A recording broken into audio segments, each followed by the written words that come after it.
Bonjour à tous, je vais vous montrer comment enlever une boîte auto sur une Kia Picanto. Je vais quand même sauter des étapes, hein, tout ce qui va être démontage, batterie, boîte à air. Mais voilà, je vais vous montrer quand même l'enlèvement des cardans, la vidange s'il y a besoin et comment je vais déposer la boîte. Étape 1, pour travailler en sécurité, vous débranchez la batterie, vous la déposez, vous enlevez le support batterie. Là, il y avait 4 vis, ou on peut appeler ça comme vous voulez, boulons. L'important, c'est qu'on se comprend facilement. Ici, pour démonter la boîte à air, il y a une vis ici. Une juste derrière, ça va être un écrou. Je l'ai déjà enlevé. Voilà, vous allez pouvoir le voir. Ici, vous démontez ces deux vis.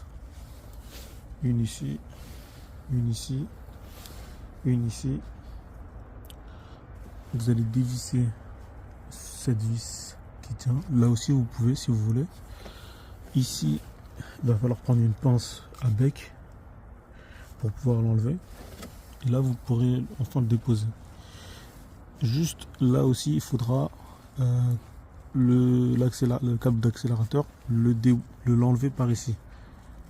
Voilà. Voilà, ceci étant fait, quand vous avez dévissé tout ça, vous pouvez déjà sortir ça, le circuit d'air. Et là, ça va être la grosse boîte à air. Je l'ai dévissé, donc là, j'ai plus qu'à la soulever.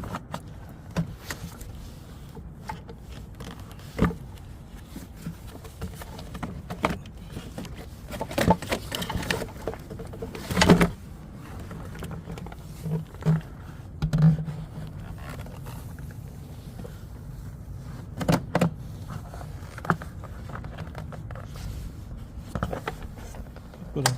Voilà. Maintenant, il y a un bon accès, il y a une bonne visibilité pour pouvoir commencer à démonter les vis du tour de boîte. Étape suivante. Là, j'ai remarqué que sur la boîte de vitesse, il y a le circuit d'eau qui passe à l'intérieur. Il est refroidi par eau. Donc, à votre guise, hein, soit vous décalez la boîte sans vidanger, sans purger aussi, ou bien vous vidangez le circuit d'air, de refroidissement, pardon. Et à la fin, il ne faudra pas oublier de le refaire, de le remplir avec la purge.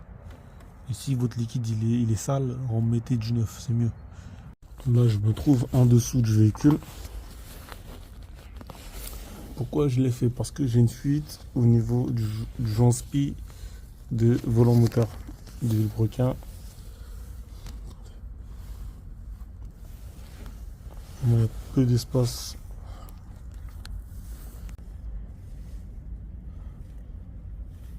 Regardez. Là, il y avait un cache. Et là, on peut voir les vis de convertisseur qui est tachée en bleu. On va en avoir quelques-unes à enlever. Vous voyez la grande fuite. Ah, désolé pour la qualité des vidéos, mais je fais comme je peux.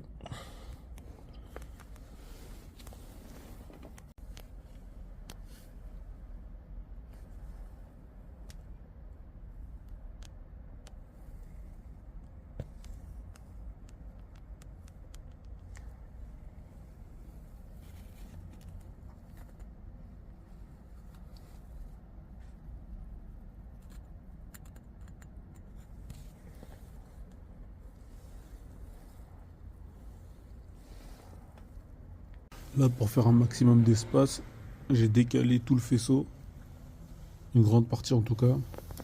Et là, on peut voir la boîte qui est bien dégagée.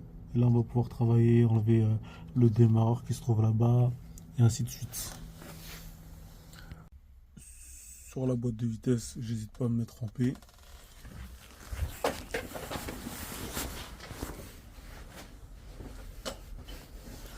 Et là, pour la tringlerie, ici, là, il y a une sorte de bague enlevée.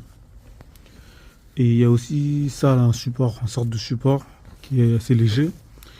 Donc là, il va y avoir une vis ici, deux derrière, une ici.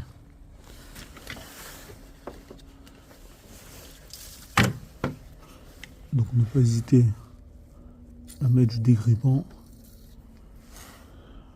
pour que ça puisse sortir mieux.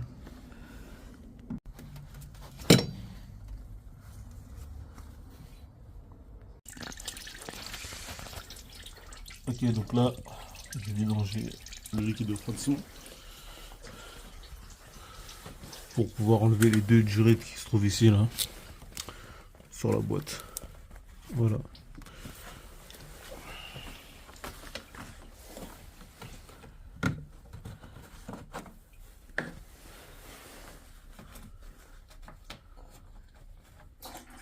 Là, je crée un appel d'air pour que ça coule plus.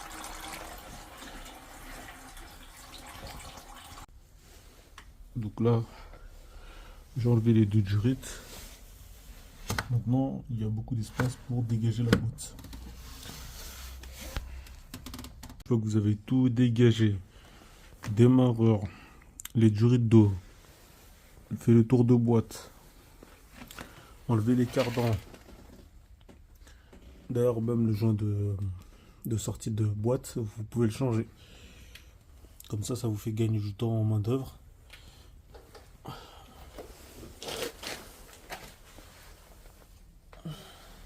Là, je vais caler le moteur comme on peut. Ensuite, le cric, là, je vais pouvoir déposer. Franchement, je vous dis la vérité, il faudrait mieux être deux pour faire ça. Mais si vous êtes tout seul, il y a possibilité avec un cric, si vous en avez un. Dévisser le support de boîte. Une vis ici, là aussi. Voilà, après, si vous voulez, vous pouvez démonter ça. Les vis qui sont derrière aussi, là. Mais c'est inutile, donc pour moi, je vais juste démonter celui-là et celui-là. Comme ça, la boîte va tomber. Donc là, j'ai fait tomber la boîte auto. Donc maintenant, je vais démonter le volant moteur. On voit ici. Parce qu'il y a une fuite juste derrière. Ça, c'est le convertisseur.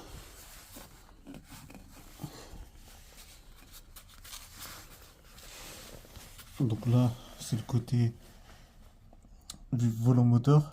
C'est les vis qu'on avait enlevées. Il faut le positionner comme ça parce qu'il y a de l'huile à l'intérieur. Il faut pas que ça coule.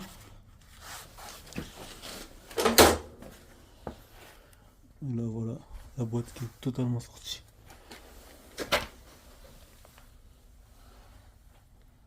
Là, je vais tout dégraisser.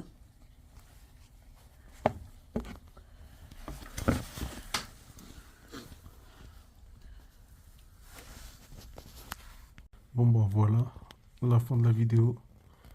C'est ce joint là orange que je vais devoir changer.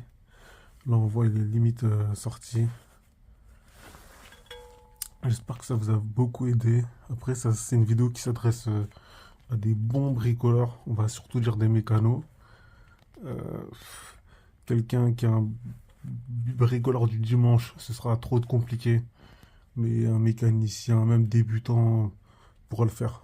Grâce au tuto, franchement, je pense que vous allez vous débrouiller. Après, la mécanique, ça reste du cas par cas.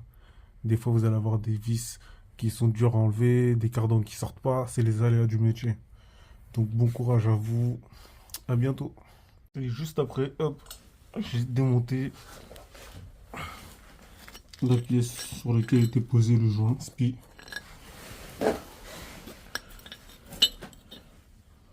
Voilà. La bague ne faisait plus du tout étanchéité. Ça m'a beaucoup embêté. Cette pièce aussi, elle est fissurée ici. Donc, à remplacer tout ce boulot pour une simple fuite. Mais la voiture perdait beaucoup de litres. Donc, c'était enroulable.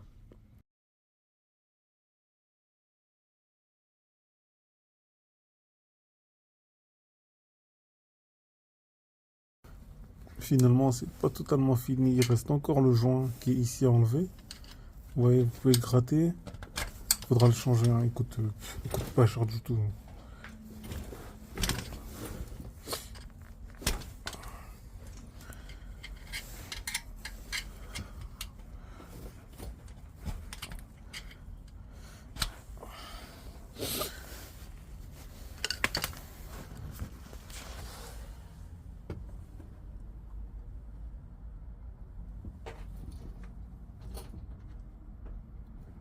Vous voyez, c'est pas gras du tout derrière.